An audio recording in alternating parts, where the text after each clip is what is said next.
اللہ قرآن مجید فرقان حمید میں متعدد آیتیں ہیں اس کی فضیلت، اس کی اہمیت بیان کرنے کے لیے۔ مشہور و معروف آیت ہے سورہ بقرہ کی، وَإِذَا سَأَلَكَ عِبَادِي عَنِّي فَإِنِّي قَرِيبٌ، کہ محبوب خدا سے اللہ تعالیٰ ارشاد فرماتے ہیں کہ اے میرے حبیب، جب آپ سے میرے متعلق میرے بندے پوچھیں، وَإِذَا سَأَلَكَ عِبَادِي عَنِّي، میرے متعلق پوچھیں تو انہیں بتا دیجئے فَإِنِّي قریب، میں تمہارے بہت قریب ہوں۔ اجیب دعوت الداعی اذا دعان، میں مانگنے والے کی پکار کو، دعا کو، التجا کو، درخواست کو سنتا ہوں جب وہ مجھے پکارے۔ اسی طرح ایک اور مقام پہ اللہ تعالیٰ خود ہمیں بتا رہے ہیں، ہمیں سمجھا رہے ہیں، وقال ربکم ادعونی استجب لکم، تمہارا رب تمہیں یہ فرما رہا ہے کہ مجھے پکارو، مجھ سے دعا کرو، مجھ سے مانگو، استجب لکم، میں اس کو قبول کروں گا۔ اور ایک مقام پہ اللہ تعالیٰ ارشاد فرماتے ہیں فَادْعُوا اللَّهَ مُخْلِصِينَ لَهُ الدِّينَ، اللہ کو پکارو، اس سے دعا کرو، اس کے لیے اطاعت و بندگی کو خالص کرتے ہوئے۔ سبحان اللہ۔ یاد رکھیں کہ دنیا میں ہم جتنے بھی لوگ ہیں یہ سب محتاج ہیں، بے شک، ہم عبد ہیں، ہم فقیر ہیں، تو دعا یہ مظہر عبدیت ہے، بے شک، اور گناہگار کے لیے دعا اس کی بخشش کا سبب ہے، متقی کے لیے اللہ کے قرب کا ذریعہ ہے، مضطرب کے لیے سکون دل ہے، اطمینان قلب ہے دعا۔ اور جب ہم فقیر ہیں، غنی ہیں، حاجت مند ہیں، تو پھر شان عبدیت یہ ہے کہ اپنے رب سے، اپنے مالک سے مانگا جائے۔ اور قرآن کہتا بھی ہے واللہ الغنی وانتم الفقراء، سبحان اللہ، اللہ غنی ہے اور تم فقیر ہو، تم مسکین ہو، تم عاجز ہو۔ تو عاجز جو شخص ہوتا ہے اپنی مشکلات کے لیے، اپنی حاجتوں کے لیے اللہ سے مانگتا ہے۔ وَإِذَا مَسَّ الْإِنسَانُ ضُرٌّ دَعَانَا رَبَّهُ، جب انسان کو مشکل آتی ہے، کوئی مصیبت آتی ہے تو وہ اپنے رب کو پکارتا ہے، اور اللہ کہتا ہے أَمَّن يُجِيبُ الْمُضْطَرَّ إِذَا دَعَاهُ وَيَكْشِفُ السُّوءَ، کون ہے جو مضطرب کی، مصیبت زدہ کی دعا کو سنے اور اس کی پریشانی کو دور کرے۔ اس طرح نبی مکرم صلی اللہ علیہ وآلہ وسلم کا ارشاد ہے کہ اللہ تعالیٰ فرماتا ہے بندے، تین چیزیں ہیں، ایک میرے لیے ہے، ایک تیرے لیے ہے، اور ایک تجھ میں اور مجھ میں مشترک ہے۔ میرا یہ حق ہے کہ تو میرے لیے عبادت کر، میری عبادت کر، اور کسی کو میرے ساتھ شریک نہ ٹھہرا۔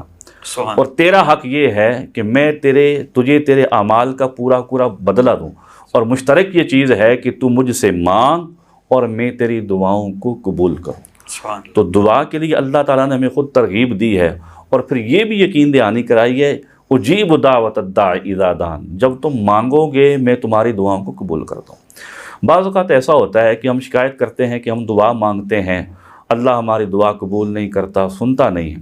تو حدیث شریف میں آتا ہے کہ آقا علیہ السلام نے فرمایا کہ جب کوئی شخص دعا کرتا ہے اس میں دو باتیں نہ ہوں، گناہ کے لیے کوئی دعا نہ ہو اور قطع رحمی کے لیے نہ ہو، یعنی رشتہ داری توڑنے کے لیے نہ ہو۔ تو اس سے پتہ چلا قطع رحمی بہت بڑا گناہ ہے، بے شک، کیونکہ پہلے عام گناہ کی بات کی اور اس کے بعد خاص بات کر دی کہ قطع رحمی کی دعا نہ کرے۔ اس کے علاوہ جو دعائیں کرے گا اللہ قبول فرمائے گا، لیکن اس میں تین چیزیں ہوتی ہیں۔ فرمایا ایک تو یہ کہ اللہ تعالیٰ اس کی دعا کو فوراً قبول کر کے اس کی حاجت جو ہے وہ پوری کر دیتے۔ دوسرا بعض اوقات ایسا ہوتا ہے کہ اللہ تعالیٰ اس کی دعا کو آخرت کے لیے محفوظ کر دیتے ہیں، اس کی دعا رد نہیں ہوتی۔ اور تیسرا ایسا ہوتا ہے کہ بعض اوقات کوئی شخص، انسان کوئی چیز مانگتا ہے اللہ سے، اللہ کی ذات عالم الغیب ہے، جانتی ہے کہ بندے کے لیے کیا بہتر ہے، تو وہ چیز جو مانگ رہا ہوتا ہے وہ انسان کے لیے بعض اوقات بہتر نہیں ہوتی، تو اللہ تعالیٰ اس کے بدلے میں اس کی کوئی دوسری حاجت پوری کر دیتے ہیں یا اس کی مصیبت کو ٹال دیتے ہیں۔ اللہ دعاؤں کو رد نہیں کرتا، اللہ دعاؤں کو قبول کرنے والا ہوتا ہے۔ سبحان اللہ۔ آپ نے بڑی خوبصورت بات ارشاد فرمائی، اور جس طرح آپ نے ایک اشارہ کیا کہ دعا جب بندہ کرتا ہے تو بعض اوقات دعا قبول نہیں ہوتی، بندہ شکوہ کرتا ہے، کچھ لوگ کرتے ہیں شکوہ، جی، تو دعا کی مقبولیت میں کچھ رکاوٹیں ہیں، اور ان میں سے ایک رکاوٹ جو ہے وہ قطع رحمی ہے۔ اس پر ایک روایت میرے ذہن میں آئی کہ حضرت عبداللہ ابن مسعود رضی اللہ تعالی عنہ کا طریق یہ تھا کہ آپ کی محفل میں لوگ بیٹھے ہوتے اور آپ علم کی بات کرتے، دین کی بات کرتے، قرآن کی بات کرتے، سنت کی بات کرتے، اور پھر جب آپ دعا کرنے لگتے تو آپ کا طریق یہ تھا کہ آپ جو لوگ بیٹھے ہوتے ان کو مخاطب ہو کے ارشاد فرماتے کہ اب ہم دعا کرنے لگے ہیں۔ تو محفل میں کوئی ایسا شخص بیٹھا ہوا ہے اگر کہ جو قطع رحمی کرنے والا ہو، جس نے لوگوں کے ساتھ، رشتہ داروں میں سے کسی کے ساتھ اپنے تعلقات کو منقطع کیا ہوا ہو، تو وہ مہربانی کر کے اٹھ کے چلا جائے، کیونکہ جس محفل میں قطع رحمی کرنے والا شخص بیٹھا ہوا ہو سکتا ہے اس کی وجہ سے اس محفل میں دعا کرنے والوں میں سے کسی کی دعا بھی قبول نہ ہو۔ تو اس روایت سے بھی اندازہ ہوتا ہے کہ یہ جو قطع رحمی ہے یہ کتنا سخت اور کتنا بڑا گناہ ہے۔ اور ہم دیکھتے ہیں کہ محفل میں اب جب بیٹھے ہوتے ہیں لوگ تو اہل ایمان ہوتے ہیں اور بڑے بڑے کامل لوگ بھی ہوتے ہیں، تو بعض اوقات محفل میں دعا کی جاتی ہے اور بڑے اہتمام کے ساتھ کی جاتی ہے، لیکن وہ اس طرح ہمیں اس کے اثرات نظر نہیں آتے۔ تو شاید اس کا ایک سبب یہ ہوتا ہے کہ آج معاشرے میں قطع رحمی جو کہ بہت ہو چکی ہے، تو ہم رب کی رحمت کو آوازیں تو دیتے ہیں، اور رب کا وہ ایک حدیث قدسی ہے کہ جس میں اللہ رب العزت یہ فرماتا ہے کہ جو صلہ رحمی کرتا ہے، رشتوں کو جوڑتا ہے، میں بھی اسے نوازتا ہوں، اور جو رشتوں کو توڑتا ہے میں اسے ٹکڑے ٹکڑے کر دیتا ہوں۔ تو اس حوالے سے یہ چونکہ رمضان شریف کا مہینہ ہے تو ہمیں اس پر ضرور توجہ دینی چاہیے کہ ہم رشتے کاٹنے والوں میں سے نہ بنیں، رشتے جوڑنے والوں میں سے بنیں۔ تو چونکہ آپ نے گفتگو کا رخ اس طرف جب فرمایا کہ دعا کی قبولیت میں کچھ رکاوٹیں ہیں، ان میں سے ایک رکاوٹ تو یہ قطع رحمی ہے، اس کے علاوہ کون کون سی رکاوٹیں ہو سکتی ہیں جو انسان کی دعا کی قبولیت میں ایک رکاوٹ بن جاتی ہیں؟ اس کا ایک سبب ہے، یہ بھی حدیث ہے کہ آقا صلی اللہ علیہ وسلم نے فرمایا جب تم دعا کرو تو دعا میں جلدی نہ کرو۔ سبحان اللہ۔ دعا میں جو جلدی کرنا ہوتا ہے کہ بعض اوقات انسان دعا کرتا ہے، پھر دعا کرتا ہے اور کہتا ہے میری دعا قبول نہیں ہوتی۔ تو صحابہ کرام نے پوچھا یا سے یہ جلدی کیا ہے؟ تو آقا صلی اللہ علیہ وسلم نے پھر تشریف فرمائی کہ جب تم دعا کرتے ہو، پھر دعا کرتے ہو اور دعا قبول نہیں ہوتی اتنی جلدی، تو تم کہتے ہو کہ دعا قبول نہیں ہو، تم دعا سے مایوس ہو جاتے ہو اس کی قبولیت سے، تو یہ دعا میں جلدی کرنا ہے۔ تو دعا میں جو جلدی کرنا ہے یہ بھی ایک ان اسباب میں سے ہے جس کی وجہ سے دعا قبول نہیں ہوتی۔ اس کے علاوہ دعا نہ قبول ہونے کی ایک بڑی وجہ یہ ہے کہ انسان کا رزق جو ہے وہ حلال نہ ہو، طیب نہ ہو، پاک نہ ہو۔ آقا صلی اللہ علیہ وسلم نے فرمایا ایک شخص دور دراز سے سفر کر کے آتا ہے، پراگندہ حال ہوتا ہے، بال بکھرے ہوتے ہیں، چہرے پہ اس کی دھوڑ ہوتی ہے، مٹی ہوتی ہے، لیکن آ کے وہ یا رب کرتا ہے، اللہ تعالیٰ اس حال میں بھی اس کی دعا قبول نہیں کرتے۔ اس کی وجہ یہ ہوتی ہے کہ اس کے پیٹ میں لقمہ حرام کا ہوتا ہے، اور جو اس نے لباس پہنا ہوتا ہے وہ حرام کے مال سے خریدا ہوتا ہے۔ یہ بھی ایک وجہ ہوتی ہے کہ انسان حرام مال کا ہے۔ بلکہ حضرت موسیٰ علیہ السلام کے زمانے میں قحط ہوا تو نماز پڑھی گئی، نماز استسقاء، پھر بارش کے لیے دعا کی گئی۔ تو جب سارے لوگ دعا کرنے لگے، دعا قبول نہ ہوئی، تو موسیٰ علیہ السلام نے اللہ سے دعا کی یا اللہ ہماری دعا نہیں قبول کی گئی۔ تو اللہ تعالیٰ نے موسیٰ علیہ السلام سے فرمایا کہ تمہاری دعا میں، تمہارے جرگے یا مجمع میں ایسے لوگ بھی ہیں جن کا لقمہ حرام کا ہے اور جن کے جسموں پہ جو کپڑے ہیں وہ حرام کے مال سے لیے گئے ہیں۔ تو جب حرام کھا کے پہن کے تم دعا کرو گے تو اللہ دعا قبول نہیں کرتا ہے۔ اس کے اور کئی بھی اسباب ہیں۔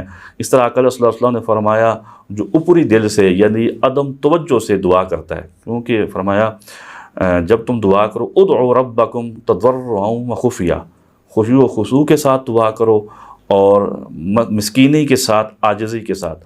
تو جو شخص خشوع و خضوع کے ساتھ دعا نہیں کرتا یا عدم توجہ کے ساتھ دعا کرتا ہے یا بغیر یقین کے دعا کرتا ہے، اللہ تعالیٰ اس کی دعا کو قبول نہیں کرتے۔ جی ماشاءاللہ، آپ نے بہت خوبصورتی کے ساتھ ان چیزوں کا تذکرہ کیا کہ جو دعا کی قبولیت میں رکاوٹ بن سکتی ہیں۔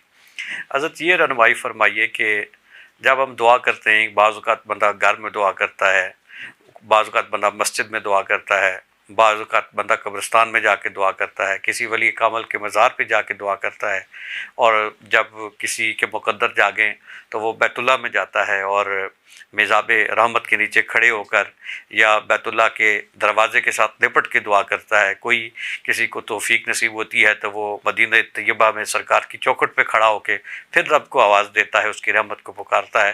تو کیا یہ جو مقامات ہیں، مقامات کے بدلنے سے بھی کوئی دعا کی قبولیت میں فرق پڑتا ہے؟ جی بالکل قبلہ شاہ جی، ایسے ہے مقامات کے بدلنے سے اس طرح پھر بعض اوقات بعض ایام ایسے ہوتے ہیں، بعض لمحات ایسے ہوتے ہیں، تو ان کے بدلنے سے یا ان لمحات یا اوقات کے آنے سے دعا کی قبولیت میں جو ہے وہ بہتری آتی ہے۔ جس طرح آپ نے فرمایا ملتزم کا مقام ہے، اسی طرح حتیم ہے، اور خاص کر میزاب رحمت کے نیچے مزدلفہ ہے، منا ہے، عرفات ہے۔ اس طرح جب رمی جمار اول یا ثانی کی جاتی ہے، اس کے بعد وہاں سے تھوڑا سا ہٹ کے اس کے بعد دعا کی جائے، وہاں دعا قبول کی جاتی ہے۔ اسی طرح صفا مروہ پہ دعا قبول ہوتی ہے، صفا مروہ کی سعی کے دوران دعا قبول ہوتی ہے۔ ایسے ہی مسجد اللہ کا گھر ہے، یہاں اللہ تعالیٰ سنتے ہیں۔ اسی طرح مسجد نبوی میں آقا علیہ الصلوۃ والسلام کے روضے کے سامنے جا کے، جنت البقیع میں جا کے، یا جو ریاض الجنہ ہے یہاں پہ دعا قبول دی۔ تو مکان جتنا مقدس ہوگا، جتنا اہم ہوگا، بابرکت ہوگا، وہاں دعائیں قبول ہوتی ہیں۔ اسی طرح بعض اوقات بعض لمحات ایسے آتے ہیں، جیسے اب رمضان کا مہینہ ہے، پورے کا پورا دن رات اللہ تعالیٰ اس میں دعائیں قبول کرتا ہے۔ پھر اس میں سحری کا وقت ہے، اللہ تعالیٰ اس میں، جیسے حدیث کا مفہوم بھی ہے کہ سحری کے وقت تم دعا کرو۔ پھر افطاری کے وقت اللہ تعالیٰ دعائیں قبول کرتا ہے۔ اس کے علاوہ لیلۃ القدر ہے، اس کے بارے میں بہت ساری روایات ملتی ہیں۔ 9 ذی الحج کا دن ہے، اور اس میں بھی جب زوال آفتاب سے لے کے غروب آفتاب تک، عرفہ کا دن ہے، اس میں طلوع صادق سے لے کے طلوع آفتاب تک کا وقت ہے۔ اسی طرح عید کی رات ہے، اس میں اللہ تعالیٰ دعائیں قبول کرتا ہے۔ جمعہ کی رات ہے، جمعے کا دن ہے، اور جمعے کے لیے ایک روایت بھی ہے کہ آقا علیہ الصلوۃ والسلام نے فرمایا کہ جمعے کے دن ایک ایسی گھڑی آتی ہے، اس میں جو اللہ سے مانگا جائے اللہ تعالیٰ وہ دعا قبول کرتے ہیں، وہ مانگنے والے کو عطا کرتے ہیں۔ اس میں اختلاف ہے کہ وہ وقت کون سا ہے۔ بعض روایتیں ایسی ہیں کہ جس میں فرمایا گیا کہ جب امام خطبہ کے لیے ممبر پہ تشریف لاتا ہے، اس وقت سے لے کے نماز کے اختتام تک، اور بعض روایات ایسے ہیں کہ جس میں یہ بتایا گیا ہے کہ نماز عصر سے لے کے مغرب کے درمیان جو وقت ہوتا ہے اللہ تعالیٰ دعائیں قبول کرتا ہے۔ تو مکانات کے بدلنے سے، یا بعض ایام ایسے ہیں، یا بعض دعائیں بھی ایسی ہیں جو اللہ تعالیٰ ان الفاظ کو قبول کر لیتا ہے۔